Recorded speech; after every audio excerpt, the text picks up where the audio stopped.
আসসালামু আলাইকুম রহমতুল্লাহ। আলহামদুলিল্লাহ, আলহামদুলিল্লাহি রাব্বিল আলামিন, আসসালাতু আসসালামু আলা রাসূলিহিল কারীম ওয়া আলা আলিহি ওয়া সাহবিহি আজমাইন। ঈদ উল আযহা উপলক্ষে ঢাকা 18 আসনের সর্বস্তরের জনগণকে জানাই ঈদের শুভেচ্ছা, ঈদ মুবারক। আমি মোহাম্মদ আশরাফুল হক, বাংলাদেশ জামাত ইসলামীর পক্ষ থেকে মনোনীত ঢাকা 18 আসনের এমপি পদপ্রার্থী।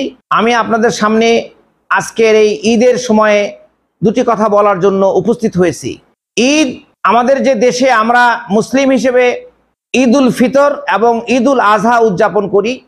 ঈদ উল আজহার ইতিহাস একটি মহিমান্বিত ত্যাগের ইতিহাসের সাথে জড়িত, এটা আমরা সবাই জানি।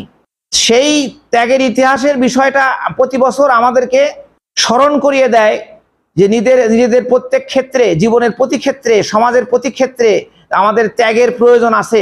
এই বিষয়টা আমাদেরকে স্মরণ করিয়ে দেয়। এদেশের মানুষ অনেক ত্যাগের বিনিময়ে স্বাধীনতা অর্জন করেছে। 1971-এ অনেক প্রত্যাশা ছিল একটি সুন্দর দেশ গঠন হবে, কিন্তু বারবার এদেশের মানুষ প্রতারিত হয়েছে।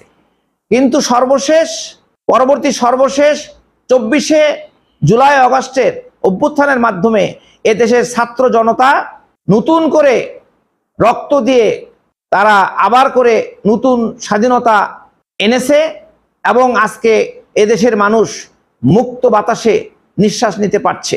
সেই প্রেক্ষাপটে আজকে আমরা বিশ্বের নির্যাতিত মানুষের কথাও স্মরণ করতে হয়। আমাদের দেশের পাশের দেশ থেকে, মায়ানমার থেকে রোহিঙ্গারা অত্যাচারিত হয়ে মানবেতর জীবনযাপন করছে আমাদের দেশেই।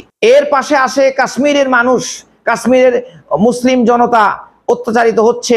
কাশ্মীর ছাড়াও ভারতের বহু এলাকায় মুসলমানরা আজকে মানবেতর জীবনযাপন করছে। আর এছাড়া সারা বিশ্বের মানুষের দুঃখের কারণ, কষ্টের কারণ গাজা এবং ফিলিস্তিনের মানুষের কষ্ট। এছাড়া পুরো মুসলিম বিশ্বে অনেক মানুষ মানবেতর জীবনযাপন করছে। আমরা সবার দুঃখ মোচন হোক, এই প্রত্যাশা আমাদের থাকবে। আজকে এদেশের মানুষ অপেক্ষা করছে একটি সুন্দর সংস্কার হবে। রক্তের বিনিময়ে যে স্বাধীনতা তারা পেয়েছে, সেই স্বাধীনতার শুধুমাত্র একটি নির্বাচন হবে, এটা এদেশের মানুষ চায় না। শুধু ক্ষমতার বদলে এদেশের মানুষ চায় না।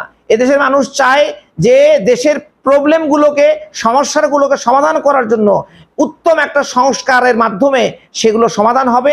দ্বিতীয়ত, খুনি হাসিনা এবং তার সহচরদের অত্যাচার এবং হত্যার বিচার হবে এবং সর্বশেষ একটি সুন্দর অন্তর্ভুক্তিমূলক নির্বাচনের মাধ্যমে একটি সুন্দর গণতান্ত্রিক দেশ এদেশবাসী পাবে এবং তার মাধ্যমে এদেশবাসী তাদের সুন্দর ভবিষ্যৎ রচনা করার জন্য চেষ্টা করবে।